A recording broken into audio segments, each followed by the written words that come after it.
let me just give example. Let's say my grandfather did this, and my father saw that. Now my father's doing that, and I also see my father doing that, so I'm also doing it. So most of the time it's that thing of, they're just learning from what they see. They don't really experience it for themselves, or if they're so used to like an environment for a certain time, when you bring something new to them, it's like you're saying something that like they don't even know, like it's like a new reality to them. So I think like the problem is what we consume and see around us, because the community is very important to be like giving out the best or the cleanest image possible for a young person to follow, because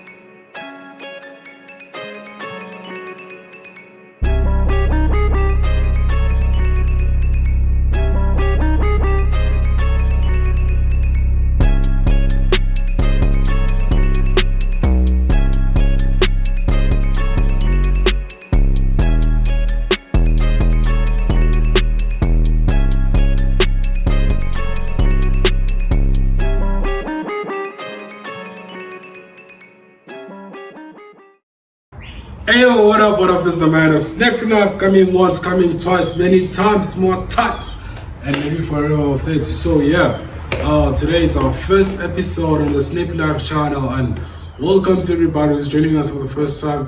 Hopefully you're gonna be with us throughout this journey, and having to know when we unfold things that we come across as youth, how to defeat the trials and tribulations, probably coming up with solutions to our problems. I think it's something that we really need to talk about as the youth, because now on, we be living in this other world that you can't even confirm. But before we get deeper to that, I would like to introduce one of my closest friend, brother, and yeah, I don't know, just introduce yourself, man. Who are you? Where are you from? What are you known for? What are you doing? And yeah. there's a lot to say, but just keep it simple. So my name is Lesego from 015 Mokopani, who are my two sisters and my moms. What I'm known for, I don't know. Everybody has the perspective of what they know you for. So yeah, I'm just grateful to be here actually. So yeah, that's what I gotta say. What do you do? What do I do? I'm still a student, just, still furthering my studies, trying to look for, certain things, in life, but, my identity is in the Lord, so I choose to trust that over, my personal things or my personal desires. But, the Lord said, I gotta handle everything, so I guess I'm, still, looking for my purpose, but, yeah. Alright, that's great, man. I don't know, would you like to share your favorite verse or scripture with us? My favorite verse or scripture, man, the Bible's is a word of life. It's like a really big thing, to be like, choosing your favorite verse and everything. But I always liked Isaiah 55, where it says, His word shall not return void. Alright, great. So yeah, man, it's lovely to have you. I don't know when was the last time we saw each other. I think it was like 2 years back. Nah, man, it's exaggerating. I didn't see you last year, bro, around June, which was the last time I ever saw you. Yeah. I remember when, when we met. Like, it was crazy. It was like we're unfolding another truth on top of the truth that we're trying to find, So, right, man. So I just want to talk about a few things that we face as humans, on a daily basis. So I don't know, what is your definition of man? Definition of man? Straight up my mind, I really can't say, what's a man, because, you grew up, being given different perspective of like, what's a man, you hear one say this, two say that, three say this, So you're basically making like a man out of people's perspectives, and then you just need to choose the one you see for yourself. That's usually what we as humans have been doing for the longest of time. But if I would put a definition, I'd put a man as like, someone who needs to carry like, the image of God, because he said, we're made in his image and his likeness. So, we just gotta have that character to show that, we are like, part of God. So for me, a man has to be in one line or in one accord with God. That was the definition of a man for me. Yeah. Oh. So you're saying that a man is not a man without God? That's what I gotta say. Or, I should say a human. This is not a human without God. Because, we're made in his image. We're made to be like him. So, yeah. Alright, so I think you can find that in the book of Genesis chapter 3, right? Or is it 2? Yeah, it's gotta be 3, yeah. Yeah, okay, right. So now, my other question would be, what is the role of a man?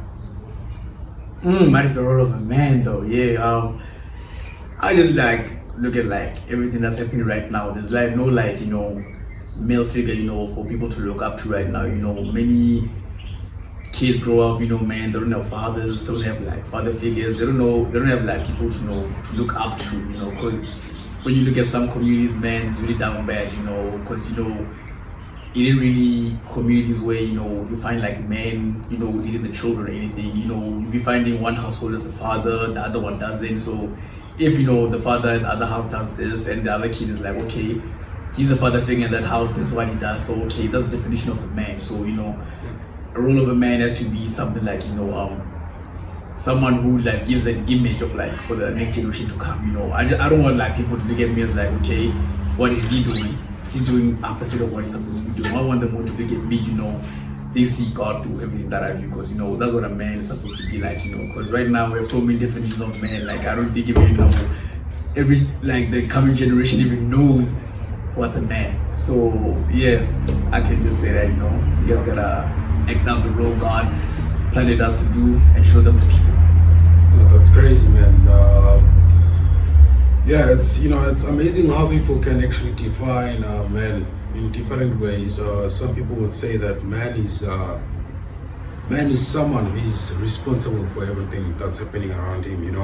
It's there's a character that's given for them specifically, and it's something that they can't even run away from.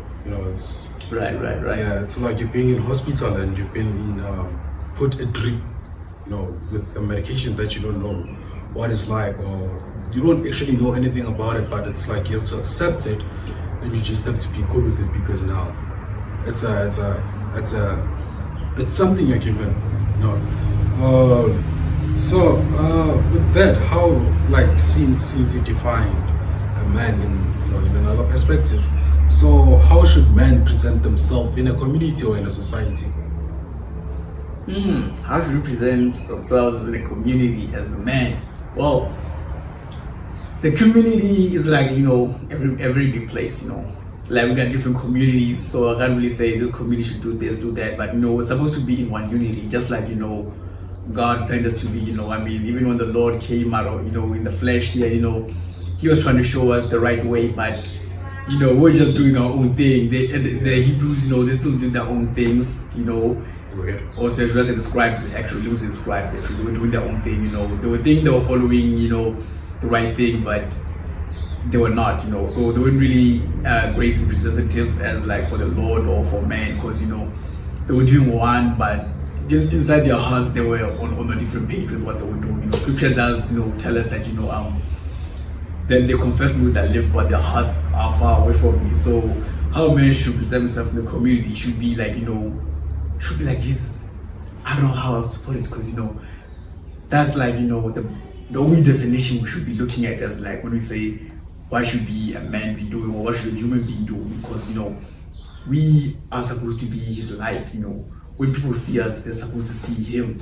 So I'd say we should represent him according to his word, the way he intended us to be represented. So in the community, I say we need leadership, and what else do we need drive. We need passion, we need fire. Something that when someone looks at what I'm looking at, there is something different. I want to go for that. I want that. What is it? When you come, that's the Lord. Because right now, there's many Jesuses right now. So many of where's the real one, and Yeah. So it's very tough for a community to actually see through who a man should be, or what a human should be as well. Speaking about leadership, man, you're saying that a man should carry out leadership, in a community, as in how they present themselves, but does leadership means that a man should be scary to approach? You know how men are being. Yeah, it's like when you see that man, you want to be like that man, but at the same time, it's not someone who you can approach and say, "Hi, Dad," or "Hi, Malume, can I talk to you? I need something like this. I need an advice," or something like that. So what if, let's say, for example, as much as you live in different communities, you find that there are people who drink and smoke alcohol and whatever. So does that mean that they are not leading in a proper way? I can't really say, they're not really leading in a proper way, because, how things really go down the line, it's like, if, I'm seeing, let me just give an example. Let's say I'm seeing, my grandfather did this, and my father saw that, now my father's doing that, and I also see my father doing that, so I'm also doing it. So most of the time, it's that thing of, they're just learning from what they see, they don't really experience it for themselves, or, if they're so used to like an environment for a certain time, when you bring something new to them, it's like you're saying something that like they don't even know, like it's like a new reality to them. So I think like the problem is, what we consume and see around us, because the community is very important to be like giving out, the best or the clearest image possible for a young person to follow. Because if we want change, or we bring everything, the talk should be like the priority. It should be, what can I say about the top? I just feel like the young children should be the priority. They have the best life. But they cannot know the best life if we're not living like the best life. I don't say like the best life is not having money, having all of that, but just say carry a character or an image that is so pure that when you look, like when anyone looks at it, they'll be like, I want to follow God also. So we gotta carry that light. You know what I'm saying? In the book of Matthew says, you are the light of the world, so we gotta be that light. Yeah, that's tough. So anyone out there who, sometimes style and everything else, like, seeing someone wearing or clothing in a certain way, it can also be, I can also play an impact in someone's life, especially the young ones, and say, I want to look like that uncle. I want to wear like a pantsola and everything else. But at the end of the day, if someone is not leading you into the right path, you really have to forget about them, because what they do is what you would like to replicate. I hear you talking a lot about God, and I really have this question, which I think other people would like to know, that there's a lot of people who say, I believe there's God, but I don't really believe in God. There's a difference in that. And some people say, I believe there is God and I believe in God, yet it's really hard to walk with God in life. Like people think that having God in your life, it's like sacrificing everything that you have, so that you can go to church, you can pay your tithe and things like that. But my question would be, what impact or role does God play in one's life? With that, I'd say, our lives have to be like, they have to be centered around, what God wants, because, He made us, He knows our purpose, He said in Jeremiah, they tell us that, He knew us before we were born, So I'd say, our purpose is to, follow what He wants us to do, So the problem is, we really made like an image of like God that's not really there. You know what I'm saying? Like it's not image, because we expect our life to be like a cruise, Yeah. Just us, saying, Lord, I want one, Lord, I want two, I receive. We made like the Lord be like that, It's like we're just really misreading what He's saying. He told us, our lives are no longer our own, Paul even said, I die daily, He even told us, pick up your cross, and if you really look at scripture, like, he spoke about the cross us carrying it before he even went on the cross. So it's something we should really take, like we should put like center everything around God, because he made us, he knows what's best for us. I mean, even right now, everything going on, there's chaos, there's one, there's two. We say, people be like, why is all this happening? If there's a God, why is he allowing this to happen? I mean, we separate ourselves so far from what he wants or what he planned for us to do that everything just isn't looking good. Then we start blaming him, like we don't even see our own mistakes in everything that we do, just like what, God, why are you letting this happen? If it really like look at like the world the way he sees it, I think it would be a ball game, because even myself, when I came to the Lord, I expected everything to be like easy, like just be like, just do this and you be there. I was like, oh, okay, that's what I thought it was. But same time when I came, when challenges to come, I was like, hey, what is this, Lord, like what's going on here? I thought when I came in, everything was gonna be clean. But he talk about patience and long suffering in scripture, so I just had to understand that it's something that has to happen. Ain't no clean slate, they gotta have them trials, they gotta have them tribulations. Paul even said, working on salvation with fear and trembling, which means salvation ain't that free ticket. It's gotta be something you gotta work for, which means every day you play a role in it. So that's what I can say.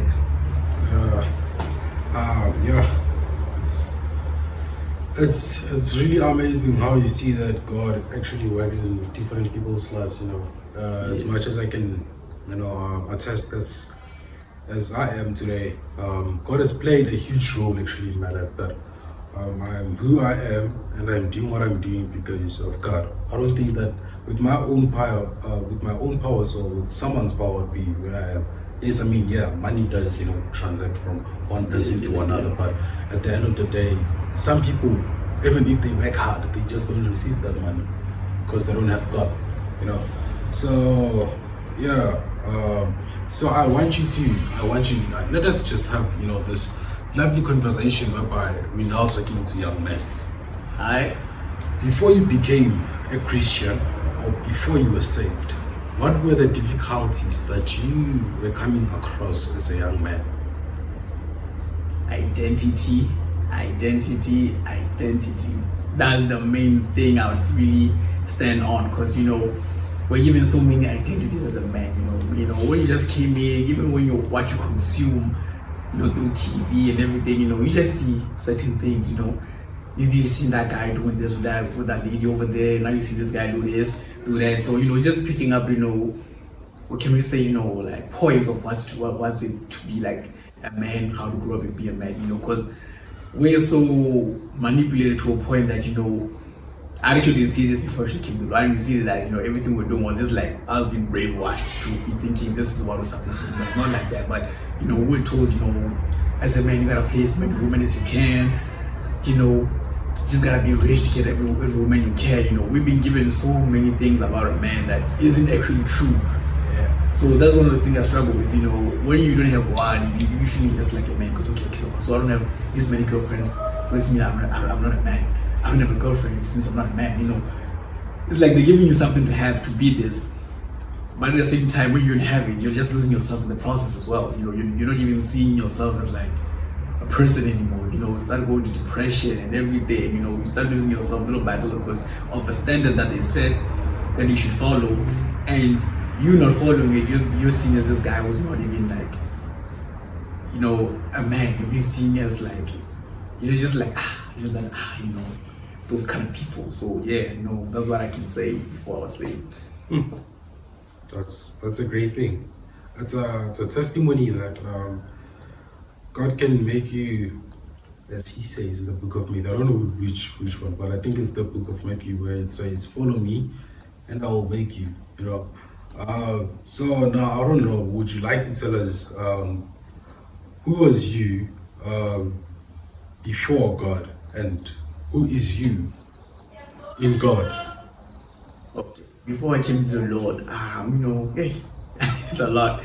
Because it was just like cruising at that point. We were just picking up whatever we can pick up and try to be that, Because usually like music was like the one thing that was actually shaping my mind without me realizing most of the time. Because I had a friend of mine, he one day said, you won't listen to hip hop anymore and stuff like that. He feels like it's influencing him. So back then, I just had a lot of ignorance. So I was like, I don't know what this guy was talking about. He's just doing his own thing. So then I just continued what I was doing. But little by little, it was just like, changing me, shifting me. It was making me become something, but I just wasn't seeing it as like how God sees it, but I was just seeing it as like how I'm seeing it, So it was just becoming something, music, it pushes you to be, that guy to do, there's no love, just lust, just chase the money, chase this. So basically I was just like a chaser my whole life. I wasn't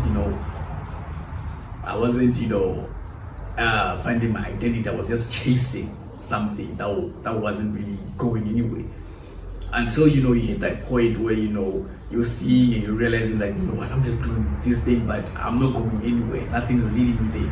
I'm just following something. I don't even know what it is. There's no end to it. I'm just following something and learning something new along the way. And what I'm learning was actually just killing me little by little. That was how my life was, because I was into things like stoicism and everything, new age, chakras, we're into all of that, because it was what was really revolving around me that we mainly follow that. So that was one time we started realizing hey, something here ain't right. Then you start listening that the music, this and this and this and this and this, and then you were like, what, okay, what, let me just give my love to the Lord, because I can see that nothing is really making sense apart from what the truth is saying. The truth is leading me to Jesus. In the end, I choose what I choose, but I was looking for truth at the same time. I was a conspiracy theorist as well. I think I forgot to mention that. So every truth I was looking for led me to one place, and then eventually I was like, what, let me just do this. So when you came read scriptures, there's a lot of promises that God has. But immediately I thought going in I was gonna get those promises, but you gotta fight, you gotta strive, because you've consumed so much of certain things that to getting them out again is gonna take time. You can't consume so many things in so many years and expect change just come like that. It's gonna be a struggle, it's gonna be a fight. In God, my identity is it's just something I'm still finding myself in. I know what the most of the things say, but I just let the Lord show me that okay, this is what I'm supposed to do, this is what I'm supposed to be. We're made to carry His image. So I gotta know what is His image. It's gotta be His character. Now when you know about Jesus, how He was. He had long suffering and patience. He was like He was kind. You don't even find none of that nowadays. So it's really hard to come into something you've never seen before, because they said you gotta have faith. So I gotta have faith that what I'm reading here is what I gotta become. So if He says He was perfect and He says I gotta be perfect, so I gotta be perfect. So yeah. So from what you've said, I've just picked up that music played a huge role in your life, that you had to see that some of the ways were not actually the ones, Yeah, it's this is a challenge. Music is really a challenge for a lot of people. Yeah. I think there's still people who are still in denial of that music plays a huge role. Yeah. So yeah, I know some people are just refusing and denying that. As getting into like when you get into Christianity, you don't really need to leave everything just like that. But also remember that getting into Christianity, it's a process. Yeah. It's like you are slowly but surely like separating yourself from the things of this world. Yeah. So, yeah, it's great that you've learned a few things, seeing that there are lies, there are conspiracies, there are it's like having those pastors and prophets who always having the energy of true preachers, but they're actually not the actual preachers, because now they have a goal to reach, to the mission of let's create guap. Yeah. Let's make money. It's all about the dollars. Yeah, it's all about, the chankuras. Yeah. So I don't know. Sometimes they say that music it's a cultural thing. Yeah. You hear that sometimes. Yeah. Music is a culture. It's a culture. There's the hip hop culture. There's the Amapiano culture. There's but now culture versus religion. Culture versus religion. This is one thing many people can't actually stand on. They actually asking themselves that which one do I belong in? But they trying to balance the two at the same time. Mm-hmm. So, what would be your definition for culture? What would be your definition for religion? Yo. Honestly, this is like it's supposed to be like a basic question, but it's like a tough question because you gotta go into like some basis and some foundations of what started where and what started where, because culture is like something we made as people ourselves, so I would say from Mara, I'm not so I'm not speaking for anyone else, from Mara, it's a culture, it's like something we made ourselves, that it's something we should live by no matter what, if like we know we got some like 11 languages in South Africa, so every culture has its own language as well, so we gotta have like certain type of cultures as a person. So that's what I can just say. I'm just gonna brush on it. I can't go in too deep, I don't want to be making things here, so religion is a tough one. It's a tough one because religion goes into a lot of things, because the basic definition of religion is like divided. There's Christianity, there's Roman Catholicism, there's Buddhism, there's Muslim, there's a lot of things, but in the end, we're taught that in South Africa actually, you have free will to choose whatever you want. But in some countries, there is a standard, that it's either you wear as an Islamic person, you wear that as a Buddhist, something like that, So religion goes into many things, but in the end, we look at both. We all want truth. Like, what is the truth actually? Yeah. We all want that. We Yeah. want to know what's the truth. But so many perspectives have been thrown around everything that right now. People don't really know what's the truth. We're all hungry for truth, but we just don't know. We just choose to settle for what we feel comfortable in. We don't want to like move into something we don't even know, or something that we don't like, because everything is taught. Like you grew up, okay, why can't I be this? Like, oh, because this and this, because it be like that, because we just say they love like that Christianity is like something that was like forced into people. It was forced into people. So when you hear that as a young person, as a child, you're thinking that, oh, this religion is a bad one.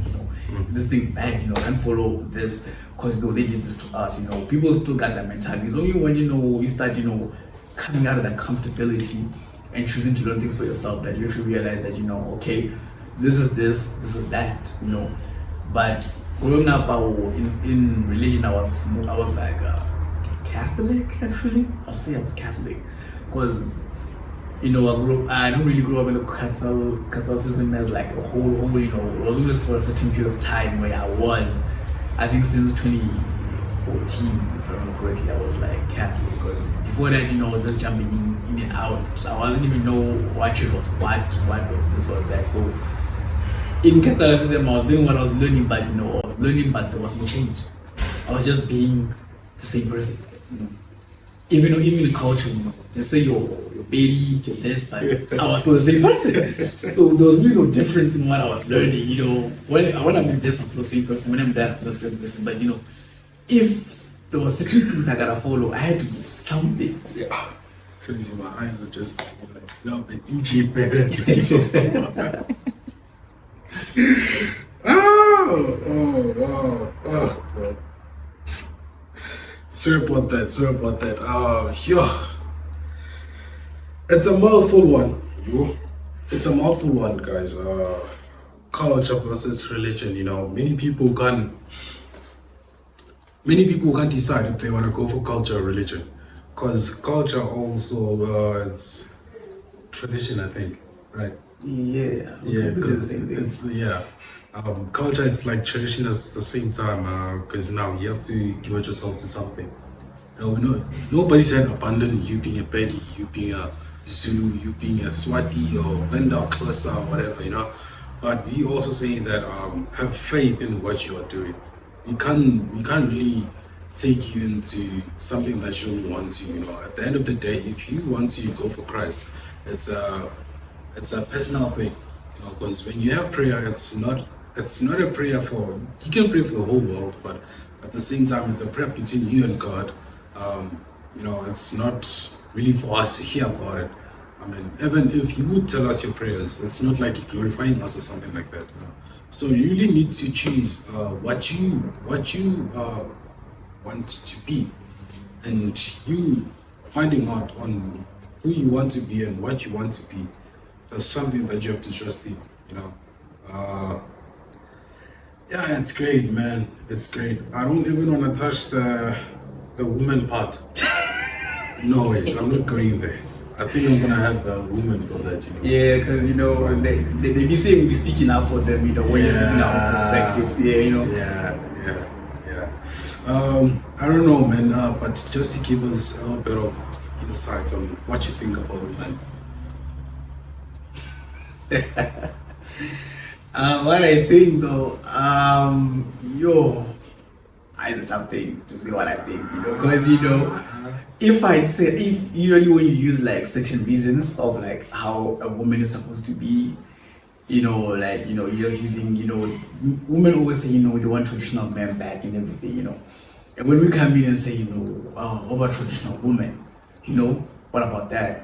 It comes to the perspective of like, it's a bad thing because women they take women were like slaves and everything. Oh yeah, they want to be modern. Yeah, they feel like women were like enslaved, like women were oppressed. That's how they take it. Like back in the day, they were oppressed. They were not able to choose one. They were not able to choose two. That's how they usually see it. So that's why most of the time, on such a question, when you comment, it be like you're choosing for them, but you're just giving like a perspective. You're just giving like when I usually look at things, I look at things like parents. I just look at what was happening in the 1900s. You're looking at women were moving like this, younger women, this was happening. This was happening. Men was happening this, men was happening that. So we can see everything seemed like it was balanced. It was good. So then you start realizing that as time goes on, there's a little change here, there, and then those little changes that were happening were just creating everything to be drastic a bit. It was like shaping females into something else. Because right now, they say men are feminine, while they're also being masculine at the same time. So they really misbalancing. He's getting somewhere. Nah, He's getting somewhere when you wanna get into that. I see that one is I think it's gonna move the nation, man. Yeah, because it's another society to go to. But I think for now we can just leave it out and we'll see it some other time. Because now it's gonna make people fight. We don't want people to be coming on us. Yeah. It is what it is, man. At the end of the day, each and everyone has their own choice. What I can say to this, I'm just gonna say, there's really no like role models, or people to look up to in society for women, and even for men as well. Because there's really no one that can just point out and say, this is that, this is this, this person is this is what a woman is, a man is. Because women who are standing up for like how a woman should really be, they're coming against that, because like society right now, or should I say,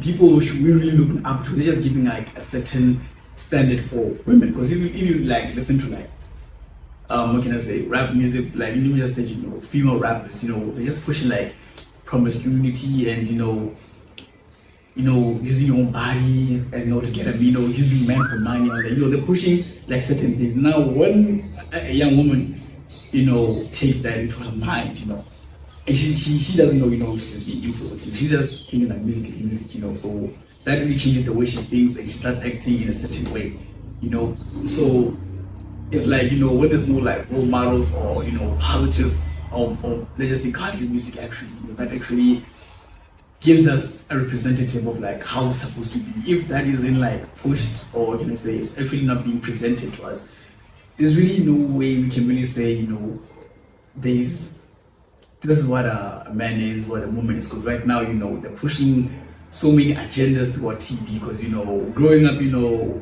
there was, I would say, you know, where God in schools, you know, in primary school, you know, every day was assembly. We prayed in, we prayed out, you know, we did a lot of things. Now, you don't even hear none of that. You don't even hear, you know, people still, they still do that. I asked another guy the other day, you know, like assembly, like when you do assembly, you know, just say, you know, national anthem, then announcement, and then that's it. Nowadays, that's it, you know. There's no more, you know, those, you know, 5 songs, you know, even on a good day, the big, you know, preacher, you know, speaking up, you know, we don't see none of that anymore, like, you know. You know what I'm saying? Yeah. So, if, like, you know, we took out of schools, like, the main place where he should be, then, I don't know, even the church right now is looking sketchy. There's no... My business. Yeah, it's not even bringing, you know, a fear of the Lord anymore, that reverence for the Lord. I mean, you just see, you know, you just go to church like, okay, I want to change. Now you go to church, and your pastor say 2 and 3, 2 and 3, but when you look at his life, he's doing 1, 2, 2. So you be like, you know, oh, this is what I gotta be, this is what I gotta do. You know, we're giving such a false image of God that, you know, people don't even know what's God in, because right now, with Christianity, it's almost like a joke, you know. There's so much hypocrisy in everything that, you know, there's no stability. So, man, you know, talking about that, like churches not having reverence and things like that, you know, they're not preaching the right thing anymore, they don't have proper messages to tell people. It's all about bring your tithe, bring your offering and things like that. You know, I've got, you know, something to share about that. I remember when I went to this other church, you know, I won't mention where, but I went to this other church. I was invited by a friend. So me being invited there, it was, honestly, the message was nice. And it's just that the procedures of what they do, that's what made me to actually think a lot about church. So I remember when there was a time, it was a Women's Day actually. And they also held a men's conference at the same time, you know. So what they did is they had a session or a section for men, you know, and they had a section and a section for women, you know. So what happened is that they invited pastors and bishops from other branches. I think there was one bishop, if I'm not mistaken, but there were other pastors from other branches. Yeah. You know, and then one of the bishops there had a pastoring school. Like he would teach you how to become a pastor. Yeah, is that a thing? You know, the Bible colleges as well, Bible schools, you know, there's certain things like that. But, you know, maybe that pastor, I don't know, I never heard of him or anything, you know, because I've only heard, like, when there was, you know, a conference I did attend, like, one time when I was still, you know, in my early days as a Christian, where, you know, the guy said, you know, they do teach, you know, how to actually have a sermon and all that, you know. They were teaching that, but, you know, I really didn't, like, look at that doctrine as much of, like, you know, what they preaching, what they teaching, because, you know, I wasn't really that, I was analytical, but I wasn't, like, analyzing what they were saying. I was just, you know, listening, because, you know, it was like a conference, you know, just here to hear the government of God speak and everything, just here for the message, you know, what to learn, what to hear, because initially, when I went to that session, you know, the person who invited me, you know, he said, you know, they're gonna go through how to interpret scripture and everything. So I was like, oh, I'm interested, you know, I feel like, you know, there's more to the Bible than what it says. So I went there and everything, you know, I was learning, they taught me and they showed me how to take scripture. I was like, okay, you know, this culture, context, and such things, you know, we're learning such things as that. So that was it, you know, until, you know, the religious section, you know, it was just like a good backstory on like how certain things really happen, you know. You know, when I came in my Christian days, when I came in, I was like, okay, Lord, what is the truth? Because I know, you know, I gotta follow what your word says, I know there's commandments, there's this. So I was doing everything out of my own power, actually. So nothing was really working out, you know. I wasn't really letting God be. I was just doing, okay, this is this. I was just doing do's and don'ts. That's what I was doing. And then, you know, I visited this other pastor, they introduced me to him, and they said, you know, he's a pastor, you know, you can learn from him. I was like, oh, okay. Then he was teaching, and then one day I was like scrolling on YouTube, you know, because, you know, when you came into Christianity, you know about big trends like rapture, Yeah. second coming, this and this gonna happen. You're hearing a lot of things. So now you'll be like, okay, what's really going on here? You'll be hearing it's end times, this is that. So I just came here, I saw a video where they're talking about the rapture, and it really wasn't. He like actually interpreted it in a way that I was really shocked. I was like, what? Deep in my heart, I was like, this sounds really true. But my mind wasn't like giving in to the truth he was saying. I was like, this sounds true. And then I went to his pastor and I pushed him, was like, yo, this is the video yesterday. This guy was saying this and this and this. And I was like, that can't be true. Everything has to be like this and this, because the Bible says this and this. I'm like, oh, okay, maybe you're right. Then I left it. But deep in my heart, you're like, that guy was saying the truth. And then I started looking at some research, how they were saying things. I was like, this is really good. I can feel like this is really true, So ever since, I listened to Isaiah Robbins, saying what he was saying on that video, I started following him more, started hearing his messages. And then eventually I was convinced that, this guy got truth. Whatever he's learning, I want to learn, And then they started putting things out, attempting, and then I was learning more and more. And then, they just showed me that, there's more to the words than what people will teach us, or what I grew up listening to as people. Right. So with what you're saying, listening to people, there's a video of one scene, or I think it was a live preaching where the apostle or the pastor was saying that you have to read your Bible or else you will hear from people. Meaning that people can also tell you lies. I mean, there are different Bibles out there. Some are, let me not get the conversation. But I mean, you have the right to start your own journey of reading the word by yourself. As it says in the book of John, I think it's John chapter 1, verse 1. In the beginning, there was the word, and the word was with God, and the word was God. Yeah, you eventually start your own journey. If you don't want to read the Bible, nobody's gonna read the Bible for you. You know what I'm saying? Yeah. So man, it was lovely having you. You spoke some sense. But before we actually close this, I wanna know. So, since you started seeing that the outside music, or rather say the secular music, was doing it for you, did you ever find the proper music to listen to? Yeah, because when I initially had to leave the secular music, it's like a lot of things was going on because I had my own definition of the secular music. I was like, okay, secular music maybe is mainstream music, where you're hearing people like Jay-Z, Beyonce, Rihanna, these sort of people. That's what I thought was mainstream music. So I was like, oh, maybe this is the music that I'm not supposed to listen to.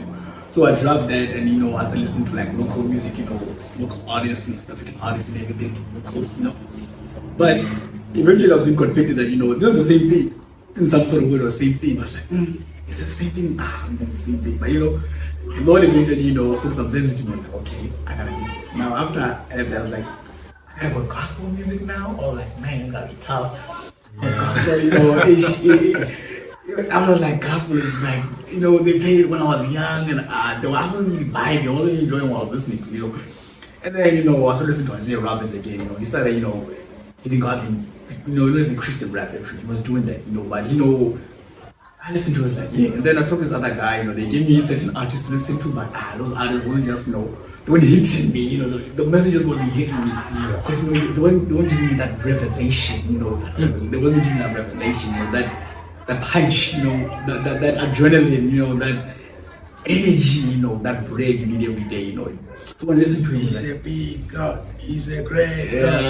Yeah, like the music is the Christian music right now is so huge and so nice. You wouldn't, I don't really see, I would even just say, just put like this, I really can't really say, I want to go back to secular music because now Christian music is so evolved to the point that, the Lord has touched it so much that, it sounds so, it's my normal, it's normal to me, when I hear, other music, I'm like, nah, this is just trash, you can tell that difference, because, they're giving, but another thing is to look out for, some music is country music, but it isn't really that country music, it might be talking about that, but it might be talking about different that. It's like the sugar coating, things like that, It's I think I get what you're talking about. It's like the quote or the saying that says,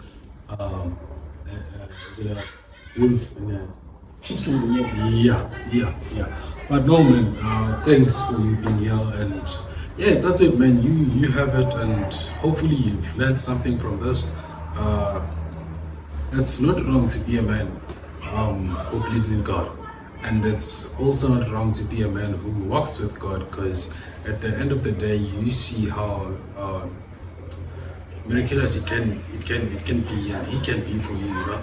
So without that being said, guys, please share this video, subscribe, and yeah, hit that notification bell so that you are notified next time we drop.